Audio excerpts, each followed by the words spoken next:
오늘부터 우리 마가복음 11장을 보면서 이제 15장까지 보면서 이게 마가복음 11장에서 15장까지가 종려주일부터 예수님께서 돌아가시는 그 일정에 맞추어서 나와 있습니다. 물론 마가복음 11장이 첫째 날, 12장이 둘째 날 그렇게 딱딱 끊어지는 것은 아니지만 마가복음 11장에서 15장까지는 종려주일부터 예수님께서 돌아가시는 그 기간에 일어나는 일들인데, 저희들이 이제 월화수목금 이렇게 보면서 마가복음 11장에서 15장까지 보면서 주님의 고난의 말씀을 우리가 함께 나누겠습니다. 물론 고난 주간에 새벽에 나오시는 분들이라 친자면 그 일주일 동안 그 고난 주간에 있었던 그 사건을 기록한 복음서에 나오는 말씀, 마태, 마가, 누가, 요한에 나오는 그 말씀을 처음 보시는 분들은 아무도 없을 겁니다. 이 내용이 무슨 내용인지 뭐 정확히 글자 그대로 정확히는 모르겠지만 무슨 내용인지는 훤하게 다 아는 분입니다. 아는 분들입니다. 그래서 이 새벽에 나와서 이 고난 주간에 있었던 새로운 내용의 말씀을 발견할 생각은 하지 마십시오. 우리들 다 아는 내용들입니다. 그러나 다 아는 내용이지만 이 고난 주간에 한 번 더 그 아는 내용들을 더 되새기고, 그 되새기면서 우리의 신앙이 더 깊어지고, 전번에 우리가 그러니까 제대로 알지 못했던, 그리고 깊이 알지 못했던, 마음속까지 들어오지 못했던 그 말씀을 우리가 다시 되새기면서 여러분들이 좀 더 깊어지고 성숙해지고 변화되는 그런 시간이 되기를 바랍니다.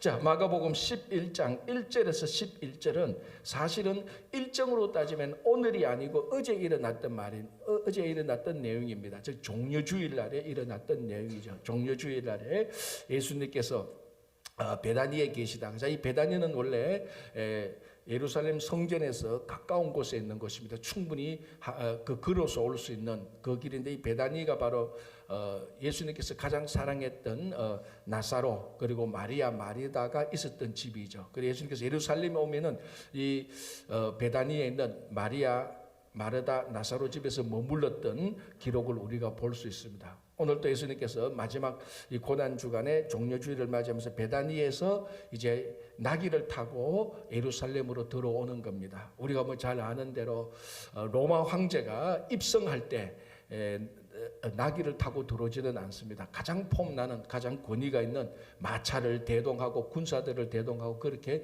들어오지만, 왕중의 왕인 예수님께서 예루살렘 성전에 들어왔을 때는 어린 나귀를 타고 들어오게 된 것입니다. 그래서 이것이 우리들에게는 굉장히 익숙한 내용이기 때문에 당연히 종려주일날 예수님께서 어린 나귀를 타고 예루살렘에 들어오신다, 우리는 그게 전혀 이상하지 않습니다.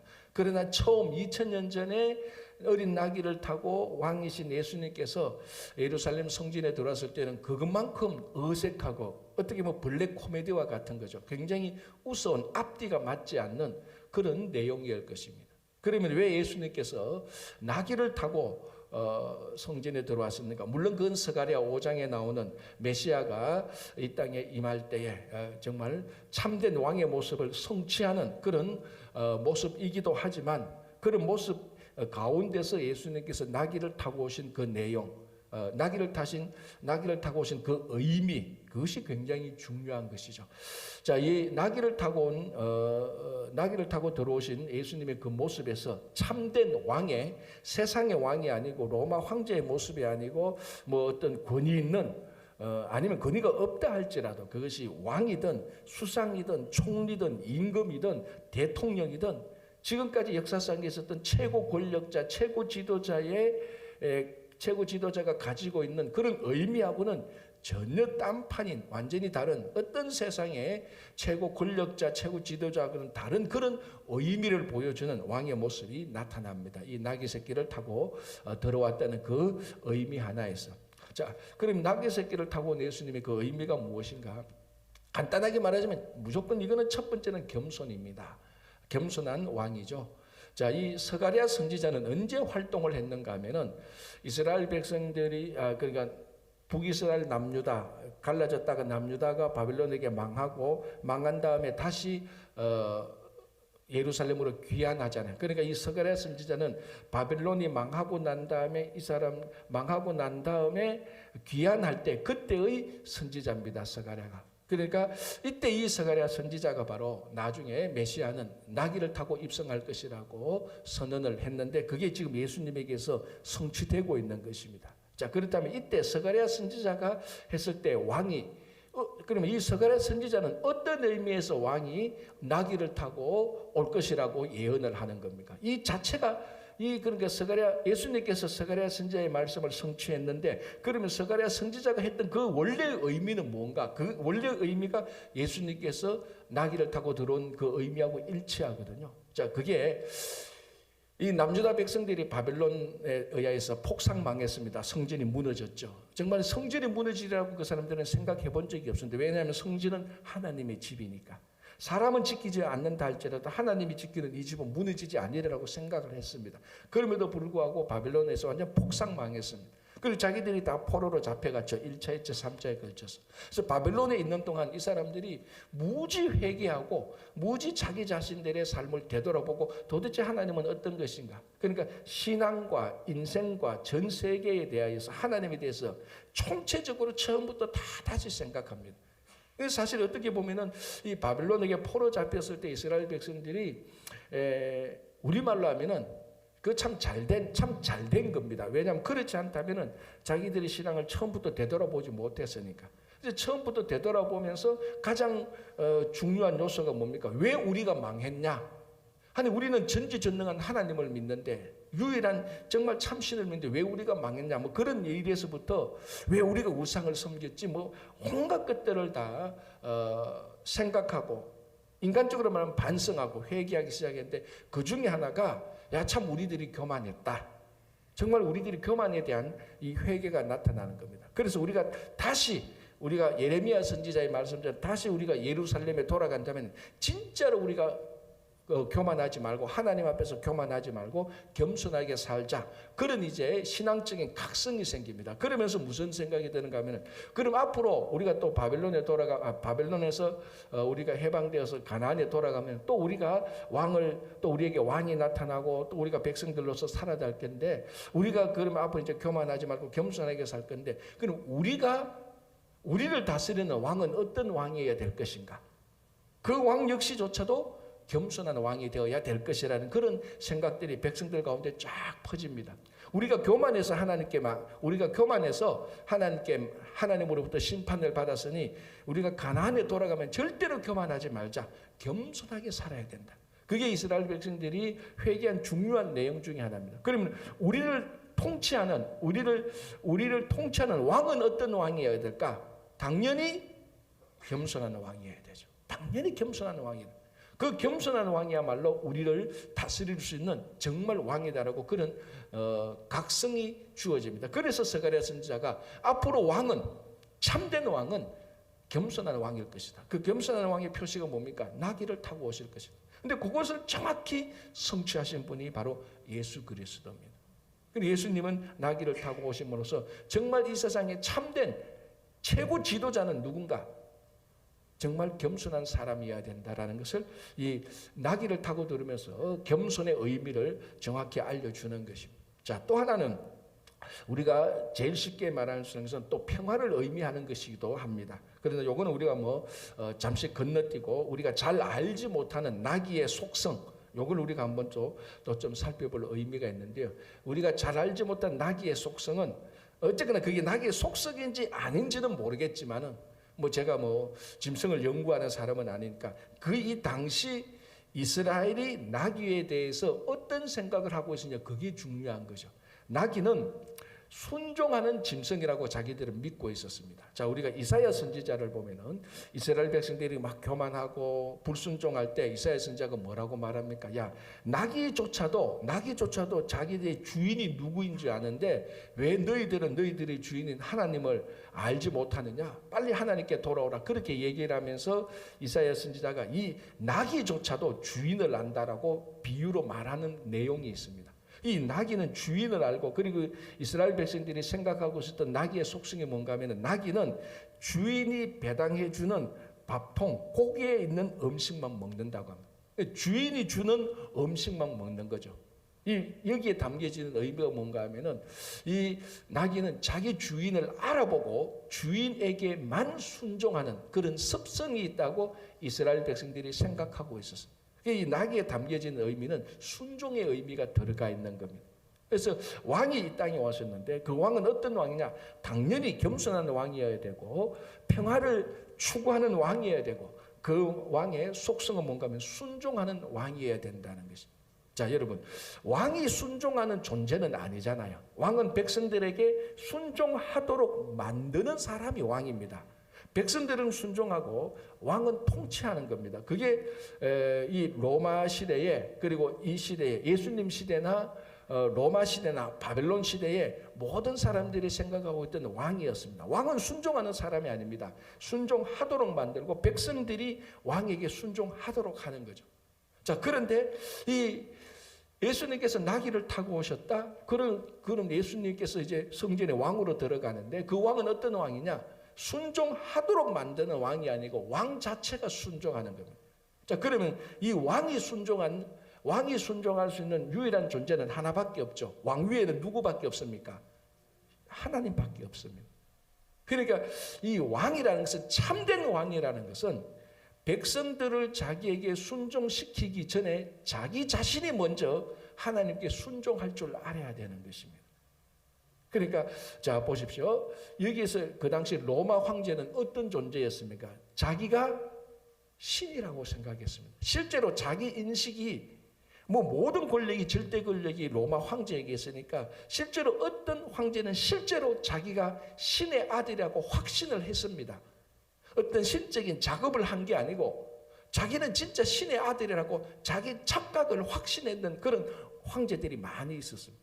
자, 그 당시의 황제들은 자기가 신이다라고 이렇게 말하고 모든 만국의 백성들은 내게 순종하라 이렇게 말했는데 이 예수님은 뭡니까? 예수님이 왕으로 오셨지만 자기도 순종할 대상 하나님 아버지가 있다는. 그런데 왕이 겸손해야 되고 왕이 순종해야 되는 겁니다. 이것은 그 당시나 지금이나 우리가 생각하는 왕의 생각하고는 완전히 다른 겁니다. 그래서 나귀를 타고 오시면서 그 백성들에게 아니 세상에게 아니 그 후세의 모든 우리들에게조차도 예수님께서 하시고자 하는 그 진정한 의미는 뭐냐? 진짜 왕이 되고자 하면은 진짜 최고의 지도자가 되고자 한다면은 본인도 겸손해야 되고 본인도 섬길 수 있는 사람이 섬길 수 있는 존재가 있어야 돼요. 순종할 수 있는 존재가 있어야 돼요. 그게 바로 여호와 하나님이에요. 왕이 최고 지도자가 자기도 굽혀서 순종할 수 있는 분이 없다면 이 사람은 100% 다 권력자가 최고 독재자 어떤 독재적인 권력자가 되는 겁니다. 최고 지도자도 하나님을 섬기고 최고 지도자도 하나님에게 순종할 줄 알아야 진짜로 백성들을 잘 다스릴 수 있는 겁니다. 지금 예수님께서 그런 왕의 모습을 보여주고 있습니다. 진짜 왕은 교만하고 권력을 휘두르는 게 아니고 겸손해야 되고 진짜 왕은 백성들을 순종시키기 전에 자기 자신이 먼저 자기 위보다 더 절대적인 존재인 여호와 하나님께 순종해야 되는 것입니다. 자, 이것이 오늘날 아니 더 정확히 말하면 이번 고난 주간에 우리 안에 나는 정말로 더 겸손한가? 나는 더 정말로 순종한가? 그것을 이 고난 주간에 우리가 계속 묵상하고 고난 주간에 우리 안에 더 변화되어야 될 성품이 겸손과 순종과 평화가 되어야 되는 것을 이야기해 주고 있습니다. 자, 이렇게 해서 이제 예수님께서 종료주일 어제 날짜로 따지면 어제 이제 성전에 들어갔다가 이제 다시 나와서 베다니에 들어갔다가 다시 또 이제 그 이튿날 성전에 들어옵니다. 그게 12절이죠. 자, 한번 보겠습니다.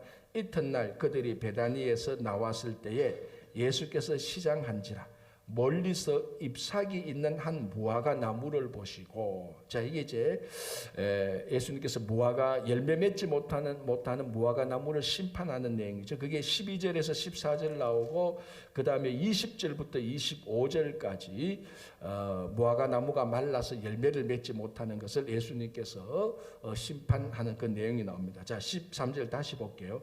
멀리서 잎사귀 있는 한 무화과 나무를 보시고 그 나무에 무엇이 있을까 하여 가셨더니 가서 보신 적 잎사귀 외에 아무것도 없더라.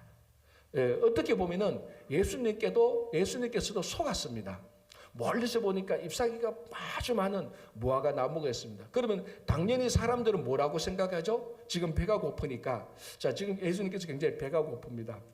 뭐 가게나 식당 가서 음식물을 양식을 구할 수 있는 그런 그 당시도 아니었고, 이제 보통 이제 먹는 것이 무화과 나무 가서 그 열매를 따먹는 건데, 보니까 저기 무화과 나무가 있는데 잎사귀가 막 저 멀리서 보니까 잎사귀가 많고 아주 푸릅니다. 무엇이라고 생각합니까? 저 무화과 나무에 가면은 열매를 따먹을 수 있다고 생각을 하는 거예요. 당연하죠. ip사귀가 푸르니까 저 푸른 가운데 열매가 있어서 내가 지금 배가 고프니까 무화과 나무 열매를 먹겠구나라고 예수님께서 가신 겁니다. 그런데 가서 보니 잎사귀만 모성하고 열매가 없었던 겁니다. 자, 그래서 14절에 예수께서 나무에게 말씀하여 이르시되 이제부터 영원토록 사람이 너에게서 열매를 따먹지 못하리라. 자, 그리고 난 다음에 20절 보겠습니다. 그들이 아침에 지나갈 때 무화과 나무가 뿌리채 마른 것을 보고 베드로가 생각이 나서 여짜오되 랍비여 보소서 저주하신 무화과 나무가 말랐나이다. 자, 굉장히 예수님께서 열매 맺지 못하는 무화과 나무를 저주해서 그 무화과 나무가 뿌리채부터 마른 이런 내용입니다. 여기에 대해서 이제 우리가 여러 가지로 왈가왈부하는 추석도 하고 해석도 합니다. 다 일리가 있고 다 나름이 있지만 우리가 한두 가지 중요하게 생각해야 하는 것은 첫 번째, 우리도 혹시나 잎사귀만 무성한 무화과 나무가 아닌지. 자, 나무를 심고 나무를 가꾸는 가장 궁극적인 이유는 뭡니까? 첫째는 그 나무에게 나오는 열매를 얻기 위한 것입니다. 물론 특별한 이유로 관상용 나무를 심기도 하고 특별한 나무로 나무 자체의 목재를 위해서 심기도 하지만은 일반적으로 볼 때 나무를 심는 것은 열매를 얻기 위한 것입니다. 잎사귀가 무성한 나무를 원하는 것이 아니고 열매를 맺기 위한 것이죠. 우리 성도도 나중에 하나님 앞에 가서 심판받는 것은 잎사귀 가지고 심판받지 않습니다. 열매 가지고 심판받습니다. 내 신앙생활, 내가 지금 신앙생활을 하고 있는데 내가 언제부터 했는데 내가 직분이 무엇인데 정말 나에게 그 신앙의 열매가 있는지 자, 이 열매라는 것을 우리가 굳이 말하자면 신앙의 행위입니다. 행함이 있는지라는 겁니다. 잎사귀라고 말하면 무엇입니까? 말만 번지르하게 폼만 잡는 것. 그죠? 그런 것들을 우리가 잎사귀라고 말을 하죠. 그래서 사람들은 말만 번지르하고 폼만 잡는 것에 속아 넘어갈 수 있습니다. 야, 저 사람의 신앙이 좋을 수 있겠구나. 이 잎사귀가 무성한 나무처럼. 그런데 예수님께서 실제로 가보니까 열매가 없어서 예수님께서 저주해서 무화과 나무가 말라버린 것입니다. 우리가 이런 것들을 조심해야 되고, 우리에게 잎사귀는 좀 부족하다 할지라도 열매 맺는 그 신앙이 정말 좋은 신앙이죠. 자, 또 하나는 정말 그러면은 이 무화과 나무가 잎사귀만 푸르고 열매가 없어서 예수님께 저주를 받아서 뿌리채 말랐던 것은 도대체 뭘 의미하는, 정말 이 무화과 나무 한 그루만을 저주하기 위함인가? 자, 이제 그게 이제 성경 전체를 보고 우리가 복음서를 보고 다음에 일어나는 일들을 보면서 많은 주석가들이 가장 권위 있는 해석을 하는데, 이 바로 무화과 나무가 그 당시에 있었던 예루살렘 또는 이스라엘을 지칭한다는 겁니다. 자, 지금 이때가 뭡니까? 이제 유월절이 되지 않습니까? 이제 우리는 부활절이지만 이스라엘 그 유대 절기는 유월절하고 이게 겹치는 절기 아닙니까? 자, 이게 유월절이 되면은 예루살렘은 미어 터집니다. 미어 터져요. 왜? 전 세계에 흩어져 있던 유대인들이 유월절에 와서 거기 와서 성전 제사를 드리기 위해서 3대 명절에는 다른 데서 제사 드리는 게 아니고 성전에 와서 제사를 드리는, 미어 터지잖아요. 이번에 성지순례 갔는데 이제 곧 유월절 오기 전이어서 이때 성지순례 가면 예루살렘에 사람들이 제일 많습니다. 미어 터집니다. 미어 터져. 우리가 성전에 들어갔다 나와서 버스 타려고 하는데 버스들이 막 어디서부터 줄을 서는가 하면 저 언덕부터 버스가 계속 밖에서 한참 기다려야 돼. 앞에 버스 지나가고 우리 버스 타는데 미어 터집니다. 그때는 더 많이, 훨씬 더 많았습니다. 그러니까 사람들이 볼 때, 예루살렘을 볼 때, 와, 이 대단한 성전이면 대단한 예루살렘 성전, 막 사람이 계속 미어 터지니까 잎사귀가 모성한 무화과 나무 같습니다. 자, 사람들이 미어 터지게 많다고 해서 거기에 신앙의 열매가 있는지 없는지 하고는 또 다른 겁니다. 자, 예루살렘 사람들이 미어 터집니다.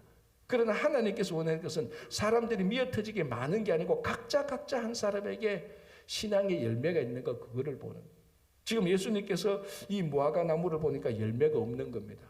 뭘 말하는가 하면 이 예루살렘의 이스라엘에 열매가 없는 겁니다. 바리새인들, 종교 지도자들 보십시오. 맨날 율법 타령만 하지 정말 그 사람들의 삶에서 행함이 진실로 하나님 앞에서 하나님과 일대일 관계에서 순수한 신앙의 열매가 있었는지 종교 지도자들 하나도 없었지 않습니까? 구제할 때도 시장에 나가서 나팔을 불어가지고 사람들 다 모아놓고 내 구제한다고 폼 잡고 그렇잖아요. 그리고 뭡니까 그 이스라엘 복장 보면은 그 율법을 상징하는 이런 그 지치트 같은 거 이런 거 테플림 같은 거 이런 거 크게 만듭니다. 길게 만들고 왜 사람들 눈에 잘 띄게 하려고. 이런 것들이 다 잎사귀가 무성한 거지 않습니까? 자, 오늘날 우리들도 많은 성도들도 이런 잘못하면 잎사귀만 무성한 행위에 초점을 맞출 수가 있다는 겁니다. 진짜 중요한 것은 우리에게 열매가 중요한 거예요. 구제할 때도 조용히 해야 되는데 대접할 때도 조용히 해야 되는데 하여튼 한 번 하고 나면 온 동네 방네 다 떠벌리고 자랑하는, 그래서 자기가 정말로 수고한 행위를 오히려 자기가 떠벌림으로 말미암아 깎아먹는 그런 일들도 우리가 참 많이 보는 거예요. 그래서 결국 이 예루살렘이 AD 70년에 로마의 디도 장군에 의해서 완전히 폭삭망하지 않습니까? 그래서 그게 이 무화과 나무가 뿌리채 마른 것이 결국은 70년에 예루살렘이 망하는 것을 미리 지금 사실은 예수님께서 이 성전에 들어와서 이 무화과 나무 한 그루 열매 없는 무화과 나무를 보면서 지금 사람들은 많이 모이는데 6월절에서 사람들이 많이 모이는데 잎사귀는 푸성한데 잎사귀는 푸성한 무화과 나무처럼 사람들은 많은데 그 안에 지금 예루살렘이 열매가 없다. 그걸 미리 경고한 겁니다. 빨리 열매를 맺어라. 그렇지 않으면 이 무화과 나무처럼 뿌리채 말라질 것이다. 그런데 이 예루살렘 이스라엘은 그 얘기를 알아듣지도 못하고 계속해서 그렇게 형식만 그렇게 잎사귀만 지키고 나가다가 AD 70년에 완전히 예루살렘이 망하는, 사실은 이 무화과 나무의 비유는 예루살렘, 더 넓게면 이스라엘에 대한 경고의 메시지가 있는 겁니다. 자, 이거 오늘날 우리들에게도 똑같지 않습니까? 우리들에게도 똑같습니다. 우리들에게도 정말 잎사귀가 아니라 열매가 맺히라. 빨리 열매를 맺으라고 예수님께서 우리들에게 신앙의 권면을 하는 겁니다. 자, 이제 15절 그 유명한 성전 정화 사건이 나타납니다. 예수님께서 유월절을 맞이하면서 이제 오늘날 같으면 이제 이 고난 주간에 예수님께서 성전에 들어갑니다. 자, 우리가 너무 잘 아는 성전 정화 사건 들어가니까 환전하는 사람들이 있었고 짐승, 저 비둘기나 양 같은 것을 파는 사람들이 있었습니다. 예수님께서 그걸 완전히 뒤집어 엎어버리죠. 뒤집어 엎어버리고 다른 데 보면 채찍으로 막 그 사람들을 쫓아내는 굉장히 뭐라고 그러니까 분노한 그런 모습들을 보여주고 하실 말씀이 14절, 17절 이에 가르쳐 이르시되 기록된 바 내 집은 만민이 기도하는 집이다. 칭함을 받으려고 하지 아니하냐. 너희들은 강도의 소굴을 만들었다. 자, 왜 이 성전에 환전하는 사람이 있었고 왜 성전에 매매하는 짐승을 매매하는 사람이 있었는가는 다 알 겁니다. 자, 여기는 지금 뭐 비즈니스하는 시장이 아니지 않습니까? 성전이라도 이 시장처럼 비즈니스하는 판이 벌어진 이유가 뭡니까? 자, 환전하는 사람, 왜 환전하는 사람이 있었죠? 자, 그 당시에 이스라엘 백성들이 성전에 들어가면 성전세를 내야 됩니다. 그런데 성전세는 반드시 이스라엘 주화로 내야 되는 겁니다. 그런데 각 지역에 흩어져 있었던 사람들이 가지고 있었던 동전은 무슨 동전입니까? 로마 동전을 가지고 있습니다. 자, 멀리서 예를 들어서 자, 이즈음에 그 유월절을 맞이해서 예루살렘 성전에 오는 사람, 예를 들어서 로마에서 오는 사람들도 있고 그 위에 시리아 다메섹에서 오는 사람들이 있습니다. 자, 로마에서 오거나 다메섹에서 오거나 모든 사람들이 평상시 사용하는 그예루살렘이 아니고 그 밖에서 사용하는 사람들의 화폐는 뭡니까? 로마 돈을 쓴다고 말이죠. 근데 로마 돈을 가지고 옵니다. 성전세를 내야 되는 거. 그런데 성전에 오면은 로마 동전을 안 받아주니까 이스라엘 사람들에서는 세켈 그것만 받아주는. 그럼 어떻게 하면 됩니까? 그 환전해야 되지 않습니까? 바로 그 환전을 멀리서 하지 말고 여기 성전에 들어와서 하라. 훨씬 더 낫다. 편하지 않습니까? 자, 그러면 이제 그래서 환전해 주면서 당연히 뭡니까? 커미션을 받는 거죠. 그래서 이 환전하는 사람들이 여기 있었던 겁니다. 자, 그래서 여기 보면 성전 안에서 매매하는 자들을 내쫓으면 돈 바꾸는 자들. 그리고 이 돈을 바꿔주면서 이익을 챙겼던 사람들, 이런 사람들. 자, 또 그리고 이제 비둘기 파는 자들, 뭐 양 파는 자들 있었습니다. 뭐 아시다시피 성전 제사로 하면 짐승을 드려야 되는데, 가난한 사람은 비둘기, 형편이 좋은 사람은 양을 드려야 되는데, 그 양이나 비둘기를 드려도 흠없는 걸 드려야 되지 않습니까? 그러니까 흠없는 짐승을 드릴 때 그 성전의 제사장이 그것을 이제 인스펙션을 하는 거죠. 그런데 멀리서 짐승을 가져오면 가져오는 그 기간 동안에 흠도 생기고 뭐 짐승에 문제가 생기니까 다 꼬투리를 잡아서 다 그 인스펙션 하면서 다 거절하면 안 되니까, 그러나 대신 성전에서 파는 짐승을 사면은 다 이제 인스펙션에서 합격해 주는 거죠. 자, 이런 일을 누가 했느냐? 성전을 관리하는 제사장들이 하면서 이것을 진짜로 멀리서 오는 사람들을 위해서, 멀리서 오는 사람들이 제사를 잘 드리기 위해서, 예배를 잘 드리기 위해서 죄송합니다. 그들을 섬기기 위해서 이런 일을 했느냐? 그게 아니지 않습니까? 이 비즈니스로 이용한 겁니다. 그래서 많은 이익을 남기고, 이익을 남겨서 이 이익을 가지고 성전을 위해서 다 사용하느냐? 전혀 그렇지 않지 않습니까? 자기들의 개인의 이익을 위해서 다 쓰니 전형적인, 우리말로 하면 아주 아이디어가 좋은 비즈니스 독점판입니다. 그러니까 이 성전에서 이 돈 바꾸고 성전에서 짐승 파는 것은 정말 우리말로 하면 굿 비즈니스, 정말 좋은 비즈니스죠. 비즈니스로 보면 그렇지만은 성전이 비즈니스 하는 곳은 아니지 않습니다. 그래서 예수님께서 그것을 들러보시고 예수님께서 뭐라고 말합니까? 17절, 내 집은 만민이 기도하는 집이다. 자, 그리고 이 만민이 기도하는 집을 강도의 소굴로 바꾸었다는 겁니다. 자, 좀 더 정확히 또 하나 또 우리 생각하는 강도의 소굴이 뭔가 하면, 강도들이 모여 있는 곳이 소굴 아닙니까? 성전은 치외 법권 지역이에요. 그러니까 밖에서 잘못을 했던 사람, 범죄를 저지른 사람이라도 자기가 잡히기 전에 성전 안에 들어오면 일단은 밖에 있는 로마 군사들이 성전 안까지 들어와서 이 사람들을 데리고 가지는 못합니다. 데리고 가면 이제 그때부터 이제 일파만파 엄청난 후폭풍이 닥치는 겁니다. 그래서 구약 시대에도 그 나쁜 일하고 성전에 들어와서 예를 들어서 그 반역을 일으켰던 그 아도니아도 성전에 들어와서 자기가 살고 제단불을 붙잡았었잖아요. 바로 이런 것처럼 성전은 치외 법권지이기 때문에 세상에서 나쁜 짓을 하고 도피처로 사용을 한 겁니다. 그런데 문제는 이 세상에서 나쁜 짓을 하고도 성전에 들어와서 도피처로 삼으면서 치외 법권지역에 있으면서 자기의 세상에서 했던 나쁜 짓은 회개하지 않는 거죠.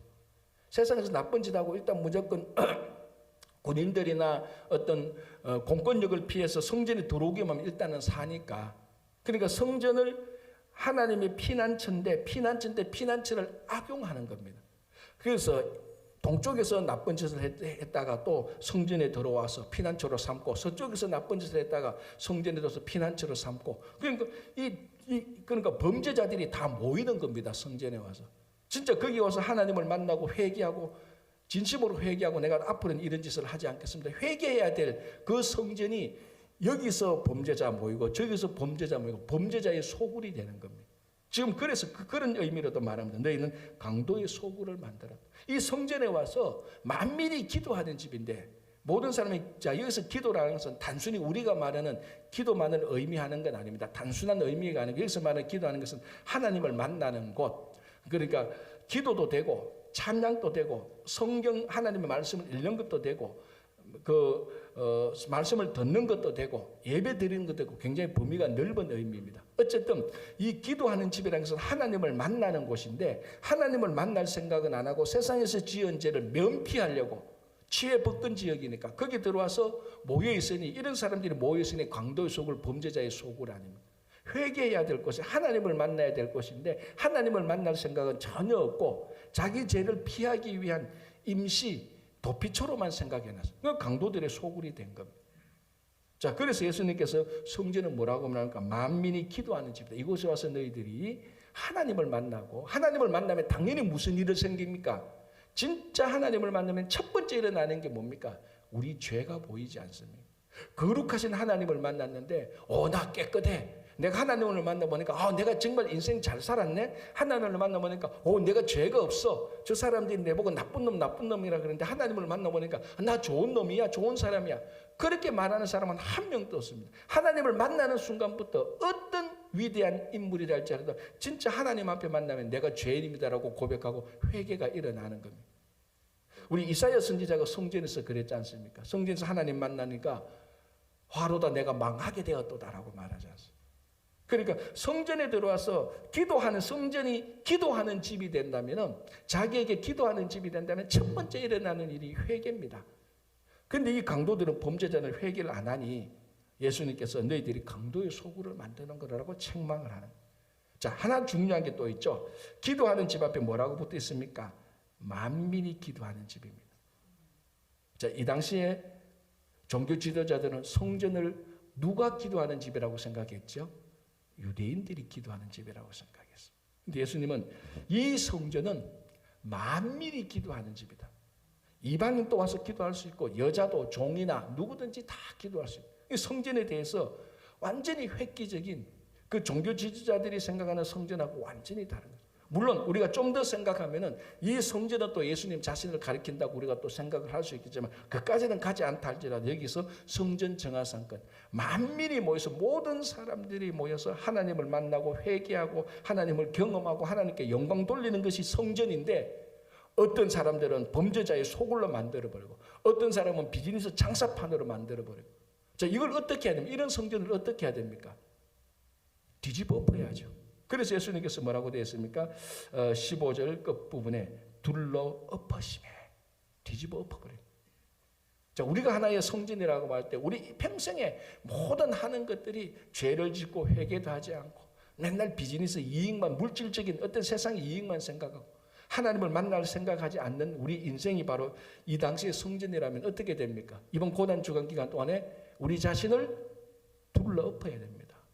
여러분, 다른 사람을 둘러 엎을 생각하지 마시고 다른 사람의 그 어떤 신앙을 보고 야, 너 좀 신앙 좀 바꿔라, 그렇게 하라, 그렇게 하기 전에 나 자신을 보면서 내 자신의 신앙을 물론 둘러 엎을 줄 아는 없는 이 고난 주간이 되어야 되는 것입니다.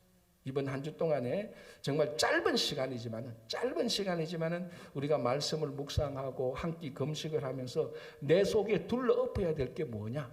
내 속에 들어와 있는 구석구석 배에 있는 어떤 세상적인 것들, 그저 내 이익, 내 편한 것, 내 쾌락, 이런 것만 생각하는 것들을 둘러 엎고 하나님께 회개하지 않고 여전히 고집스럽게 버티고 있는 그런 것들을 강도의 소굴이 된 내 자신을 둘러 엎을 줄 아는 그런 고난 주간이 되어야 됩니다. 그때 우리에게 진짜 성숙과 변화가 일어나는, 정말 고난에 참된 의미를 맞이하는 여러분들 다 되시기를 간절히 바랍니다. 기도하겠습니다. 하나님 아버지, 감사합니다. 고난 주간에 저희들이 이른 아침 나와서 말씀을 생각하며 찬양을 하며 기도를 하게 됩니다. 주님, 우리 속에 우리가 예수님 계실 때에 강도의 소굴이 된, 비즈니스판이 된 우리의 삶이 아닌지 되돌아보며 구석구석 배에 있는 세상적인 것들, 육체적인 것들, 쾌락적인 것들, 탐욕적인 것들, 이기적인 것들, 그 모든 것을 이번 고난 주간에 둘러엎는 한 주가 될 수 있도록 도와주시옵소서. 주님, 오늘 또 우리가 여러 가지 기도 제목들이 있습니다. 이 아침에 하나님께 올리되는 기도를 들으시고 또 이 기도 가운데 우리가 진정한 하나님을 만나기를 원하고 회개하는 기도를 들어주셔서 주님의 귀한 자녀들이 될 수 있도록 정말 이번 고난 주간에 주님의 고난에 동참함으로 더 많이 성숙하고 더 많이 변화되는 한 주가 될 수 있도록 인도하여 주시옵소서. 우리 가운데 몸이 연약하신 분들이 있습니다. 환우들이 있습니다. 주님께서 이번 한 주 동안에 고난에 동참함으로 말미암아 우리도 치유하여 주시옵소서. 예수님 이름으로 기도합니다. 아멘.